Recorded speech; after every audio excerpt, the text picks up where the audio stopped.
Hello दोस्तों, स्वागत है आपका चैनल रोज़गार खबर पे। आज मैं लेकर के आया हूँ आपके लिए नई अपडेट यूके ट्रिपल एससी की। देखिए, उत्तराखंड अधीनस्थ सेवा चयन आयोग की आज की एक नई अपडेट है। 28 जून 2021 को चयन हेतु विज्ञापन। कारागार विभाग के अंतर्गत बंदी रक्षक,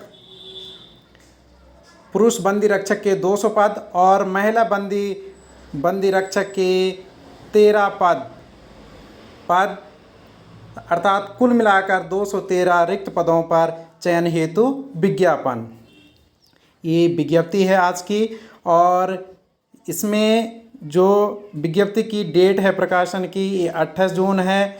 और आवेदन पत्र 1 जुलाई से स्टार्ट हो जाएंगे और ऑनलाइन आवेदन पत्र की अंतिम तिथि 14 अगस्त है।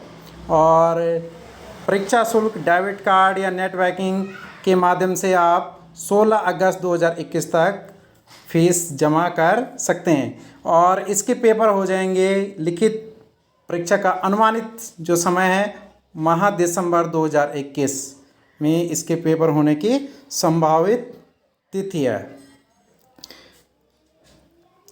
तो इस फॉर्म को भरने में वही बात है कि सर्वप्रथम आपको OTR को फिल करना होगा, और OTR के बाद आप जो आवेदन पत्र को भर सकते हैं। यदि आपको किसी भी प्रकार की दिक्कत या परेशानी उठानी पड़ती है तो इसके लिए आपको हेल्प नंबर और ईमेल ID भी आयोग ने यहाँ पर दे रखी है, आप इसे नोट कर सकते हैं।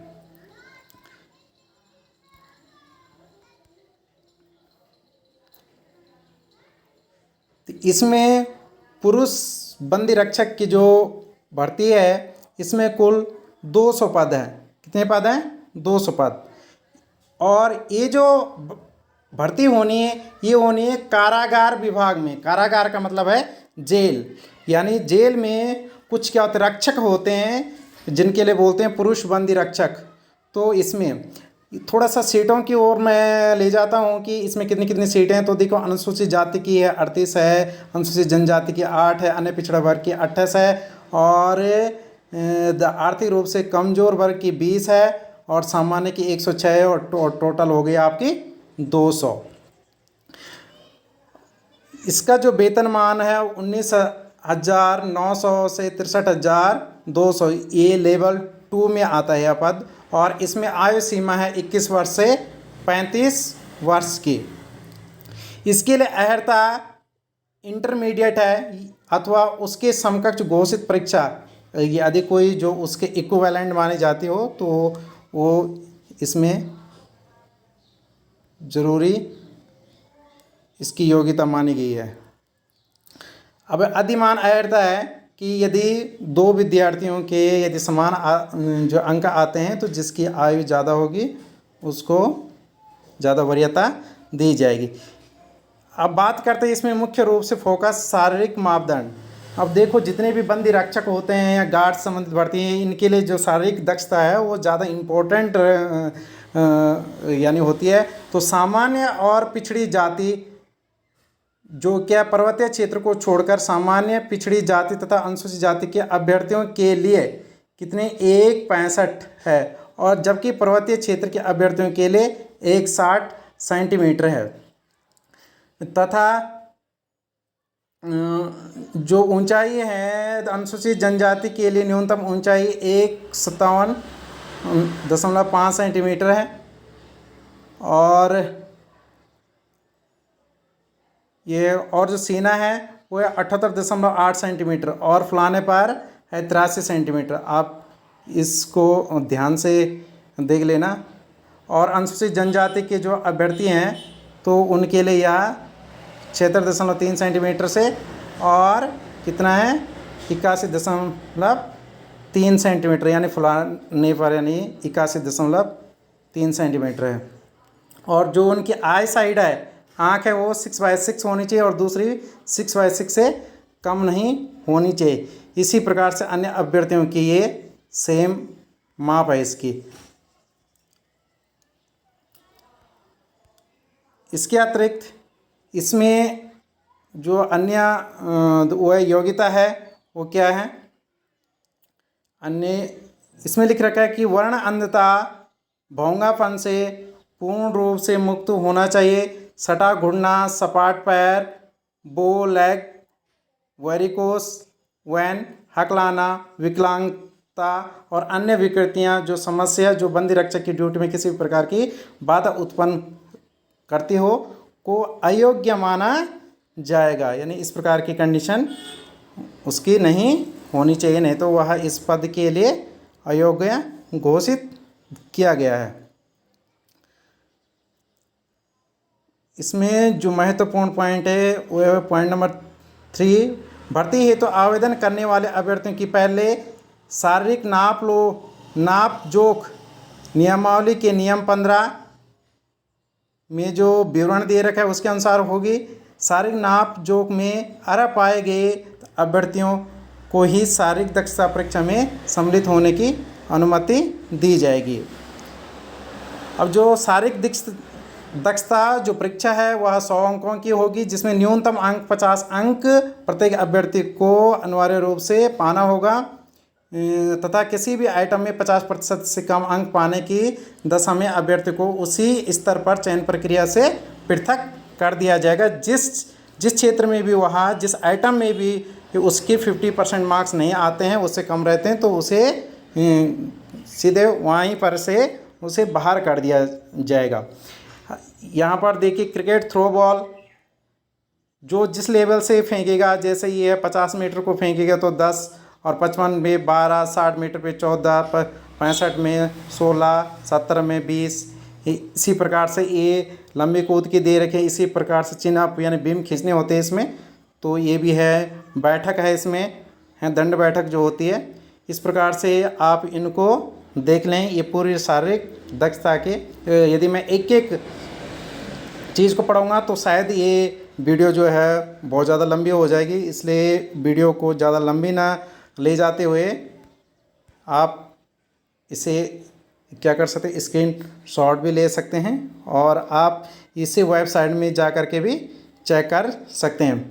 और जो इसमें दौड़ व चाल है वो 3 किलोमीटर, जिसके पूर्णांक 20 अंक का है ये। अब जो जितना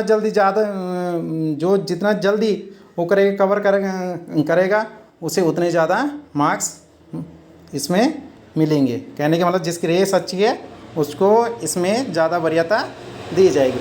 अब जो महिला वाले भी जो विज्ञप्ति है आरक्षी, इसमें महिला रक्षक के कुल 13 पद हैं और रिक्तियों का विवरण है। अनुसूचित जाति के 2 पद है, अनुसूचित जनजाति के 1 पद है, अन्य पिछड़ा वर्ग के 2 है, आर्थिक रूप से कमज़ोर वर्ग के 1 है, सामान्य के 7 है और कुल 13 पद इसमें यानी महिला बंदी रक्षक कारागार विभाग में ही है, ये बंदी रक्षक में है, महिला के हैं। और इसकी जो एज है वह 21 से 35 मांगी गई है। और शारीरिक दक्षता तो उनकी जो ऊंचाई है वो 1.52 होनी चाहिए, लेकिन जो 1.52 है, जबकि जो कि अनुसूचित जनजाति है, अनुसूचित जनजाति की 1.47 होनी चाहिए। और इनका जो वज़न है वो 45 किलोग्राम से कम नहीं होना चाहिए। और आई साइड इसमें भी उतनी है, यानी 6/6 की है दोनों साइड की, दोनों आँखें मतलब। अब बात करते हैं हम और इनके लिए शारीरिक दक्षता और क्या क्या चाहिए। तो देखो इनके लिए है चिन अप, इनके लिए चिन अप की जो कंडीशन रखी गई है और इसके साथ साथ दौड़ व चाल 2 किलोमीटर की है इनकी मात्र, इनकी ज़्यादा नहीं है। और ये इनके दे रखे हैं कि उनको कितने मार्क्स मिलने हैं। और इसकी भी लिखित परीक्षा होगी जो कि 100 अंकों की होगी और वस्तुनिष्ठ यानी मल्टीपल चॉइस क्वेश्चन की होगी, 2 घंटे की होगी, जिसमें हिंदी के क्वेश्चन होंगे, सामान्य ज्ञान के होंगे, सामान्य अध्ययन के जो क्वेश्चन होंगे। और जो लिखित परीक्षा होगी उसमें 45% अंक लाने जरूरी है, सामान्य एवं ओबीसी के, और अन्य वर्ग को 35%। ये नियम जो है पूरे युग के जो कि SSSC के जितने भी एग्ज़ाम होते हैं उनमें यह नियम है वो, यानी इसमें कोई जो अलग से नियम नहीं है, वो जो एक जो कॉमन नियम है।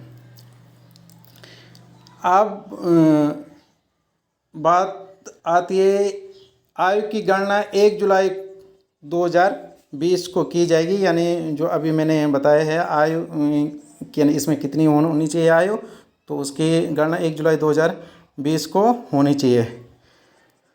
अब इसमें अन्य महत्वपूर्ण क्या है, अन्य महत्वपूर्ण जो है इसमें फ़ीस स्ट्रक्चर होगा कि फ़ीस स्ट्रक्चर आप नेट बैंकिंग के माध्यम से कर सकते हैं, डेबिट कार्ड, क्रेडिट कार्ड या सीएससी केंद्र से भी आप जो कर सकते हैं। ठीक है, आप चाहे तो अपने मोबाइल फ़ोन से भी नेट बैंकिंग या जो डेबिट कार्ड से भर सकते हैं।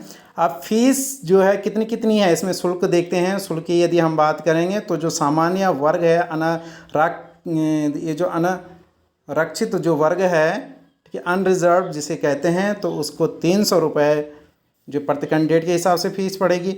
और जो अन्य सब हैं, अन्य सब जितनी भी कैटेगरी होती है उनको 150 रुपये के हिसाब से शुल्क पड़ेगा। क्लियर है। और अन्य इसमें क्या महत्वपूर्ण जानकारी हो सकती है, और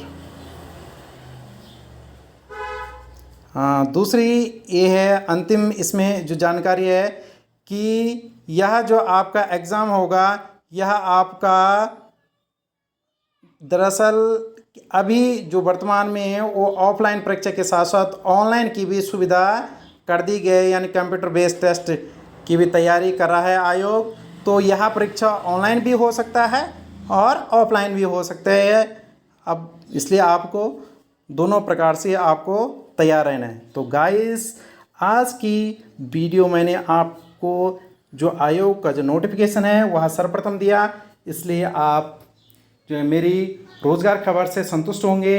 अतः आशा है कि मैं इसी प्रकार से आपके लिए नई नई वीडियो, नई नई जानकारी आपको देता रहूँगा। तो आशा है कि आप मेरे चैनल को सब्सक्राइब कर देना यदि आपने अभी तक मेरे चैनल को सब्सक्राइब नहीं किया है, और साथ ही इस वीडियो की लिंक को अन्य फ्रेंड्स को भी भेज दें ताकि हो सके